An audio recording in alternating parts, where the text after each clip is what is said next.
Halo dokter, kanker serviks masih jadi penyebab kematian utama pada perempuan, terutama karena terlambat terdeteksi. Screening kanker serviks adalah screening yang terbukti dapat menurunkan angka mortalitas kanker serviks. Hal ini diperoleh dengan mendeteksi awal perubahan jaringan serviks.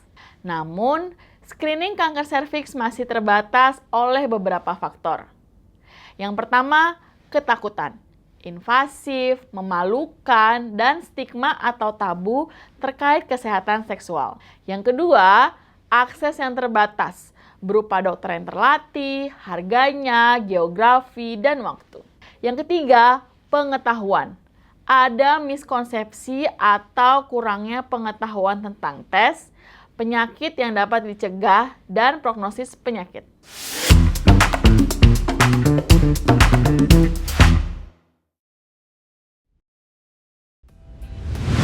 Padahal WHO sudah menargetkan eliminasi kanker serviks lewat strategi 90, 70, 90 dengan minimal 70% pasien perempuan menjalani screening.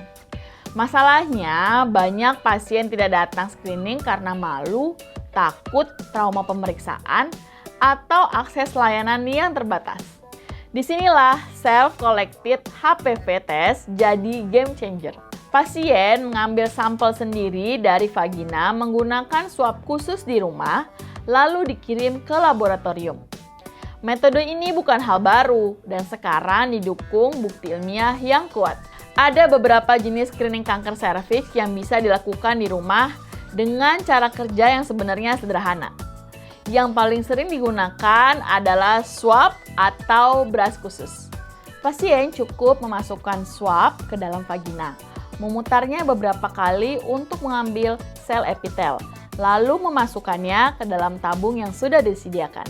Tidak perlu spekulum, tidak perlu melihat serviks, dan tidak harus datang ke klinik. Hasilnya bisa dilihat langsung melalui alat yang tersedia. Posisinya pun fleksibel, bisa berdiri atau jongkok. Pakai swab untuk membersihkan serviks dari mukus. Gunakan swab kedua untuk mengambil cairan di serviks. Masukkan swab sampai hanya bagian bawah yang terlihat. Putar 360 derajat selama 15-20 detik, lalu keluarkan swab dan masukkan ke tabung buffer A. Putar swab melawan tabung sekitar 10 kali dan tidak kurang dari 15 detik. Masukkan cairan buffer B ke dalam tabung dan putar lagi swabnya sekitar 10 kali melawan tabung. Potong swab pada titik potong, lalu tutup tabung. Kocok tabung untuk mencampurkan sampel dengan baik. Teteskan 2 tetes sampel ke alat. Tunggu sampai garis terlihat sekitar 15-20 menit. Hasil positif itu kalau muncul garis merah pada C plus T di jendela L1 atau E7 atau keduanya. Hasil negatif kalau muncul garis hanya di C, dan hasil invalid kalau muncul garis merah di T saja. Ada juga nih tes HPV berbasis urin dan dry sample kit tanpa cairan. Tapi sampai saat ini swab vagina tetap menjadi metode dengan bukti paling kuat dan paling direkomendasikan untuk screening. By the way, sebelum kita lanjut, dokter udah tahu belum tentang My Patient, fitur baru Alomedica? Jadi, My Patient ini fitur yang sangat bermanfaat.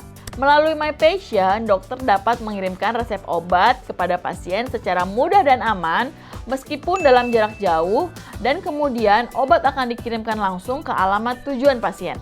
Dokter dapat menyimpan riwayat medis pasien dengan rapi dan aman daripada mengirim foto resep dengan tulisan tangan. Yuk gunakan fitur My Patient di Alomedica. Kita lanjut ya. Pertanyaannya nih, seakurat apa sih pemeriksaan sendiri di rumah? Meta-analisis dan rekomendasi WHO menunjukkan bahwa sampel swadaya berbasis HPV DNA memiliki sensitivitas yang sebanding dengan sampel yang diambil dokter, selama menggunakan assay yang tervalidasi.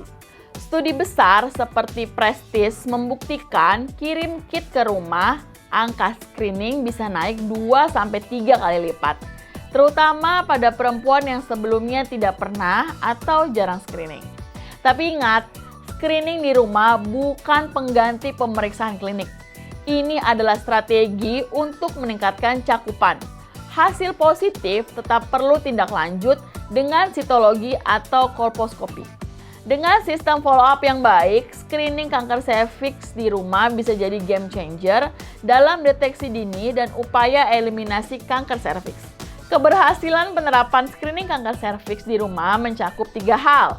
Yang pertama, sistem tindak lanjut yang adekuat khususnya pada pasien dengan hasil HPV positif. Yang kedua, logistik yang baik, termasuk pengiriman dan pengembalian kit serta integrasi ke dalam rekam medis. Yang ketiga, edukasi pasien. Sekian dulu video kita kali ini ya dok. Jangan lupa like dan share video ini ke sejawat lainnya. Subscribe juga channel Aloha Medica dan nyalakan lonceng notifikasinya biar dokter nggak ketinggalan info ter-up to date yang lain. Jadi dokter andal dalam genggaman, salam Aloha Medica.